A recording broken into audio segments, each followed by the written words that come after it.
gang, here we go again. You right now, you can see people running in opposite directions, and on the other side Eric, of that. Yeah, Tyler, go ahead. I do want to. Yeah, Eric, we're far enough away. You'll see the officer right there with APD. He has what appears to be zip ties. We're not far enough down where we can't see if they've taken anyone into custody, but it did appear that they were ready to do that to try to calm the situation that's unfolding here. And as you said, this really a protest initially to try to protest what happened on Wednesday here, where I mean, they were handing out that vehicle still up in flames here over at Andrew Young and Peachtree. And if you take a look over here, if you pan over, I want to show you. This is what they were handing out at that protest. So it was a largely peaceful protest where they just wanted what they're calling justice for so sorry. And right now.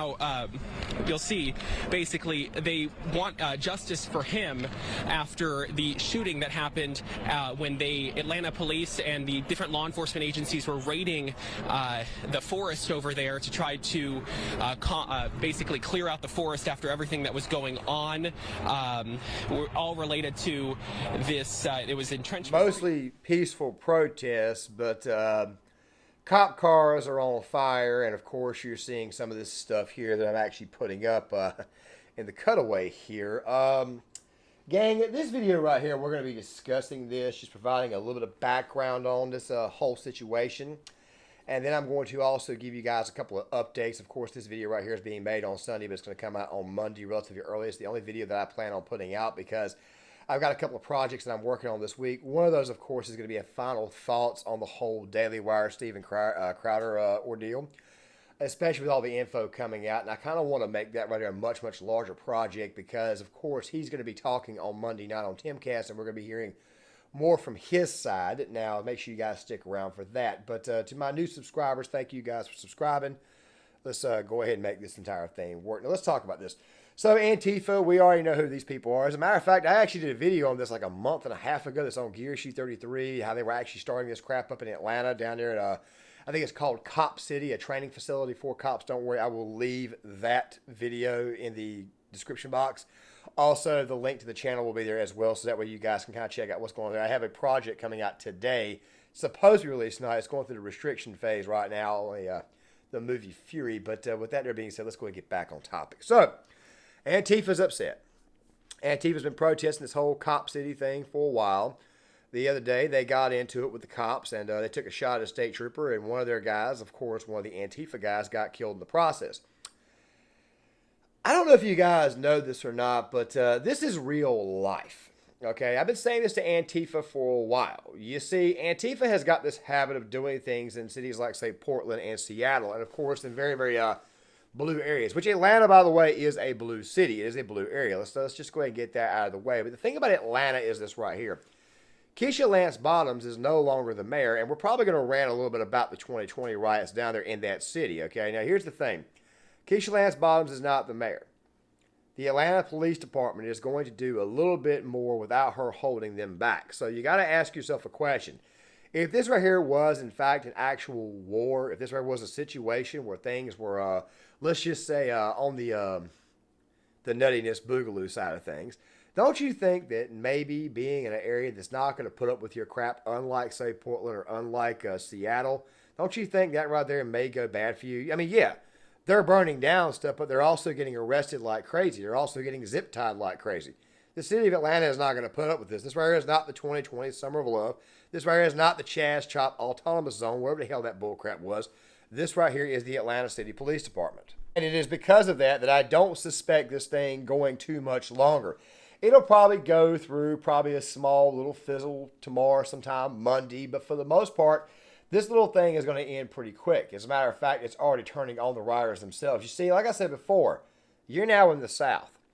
You're now around a different group of people. This right here is not the Pacific Northwest. This right here is not the West Coast. This is not some liberal, extremely liberal place. Atlanta, of course, being a blue area, but it's more of a moderate Democrat type city is what it is.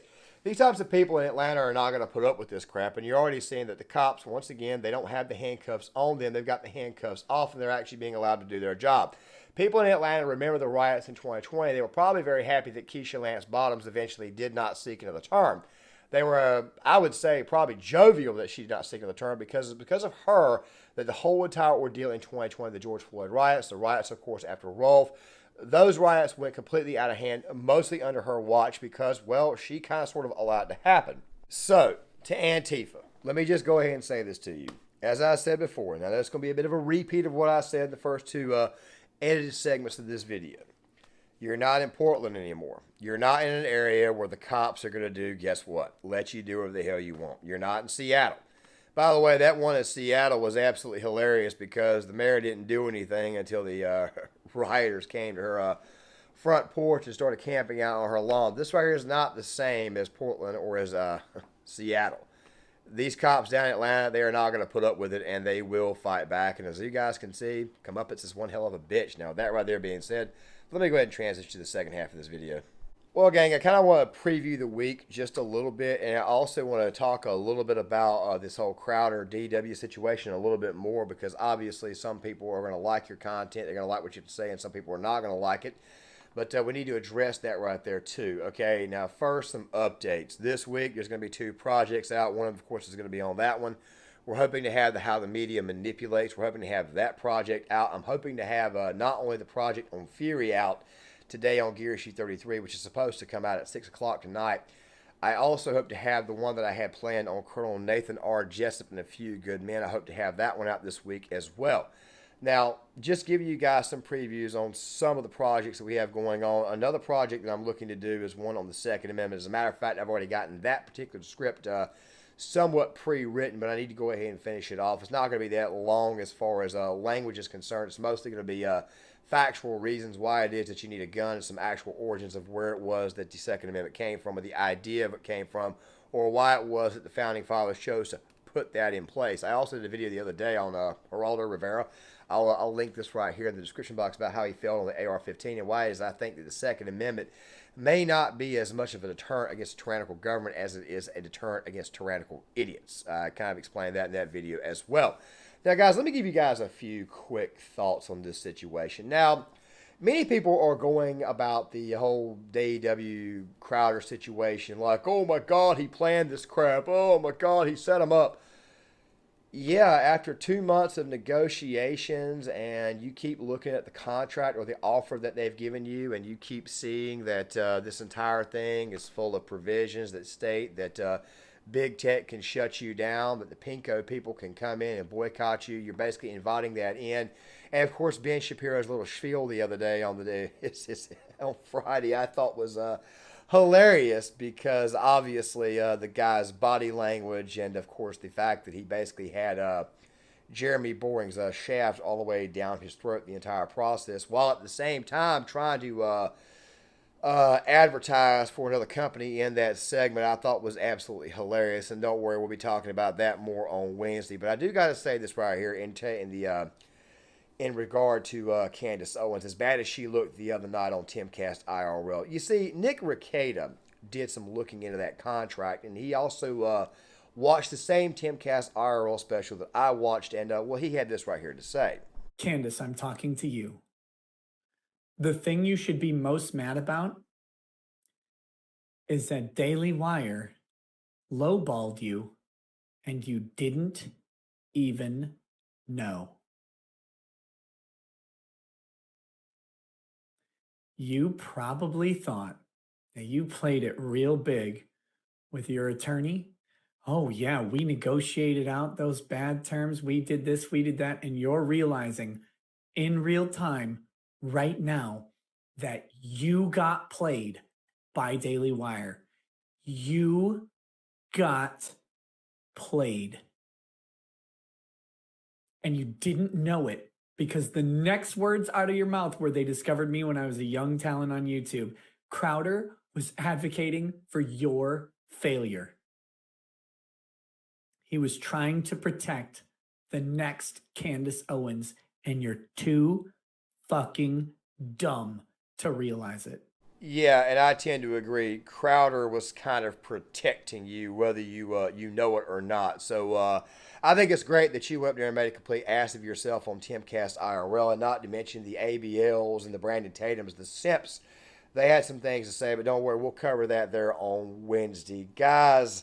Just remember something: the first person who goes personal always loses, and that right there is exactly what happened in this case.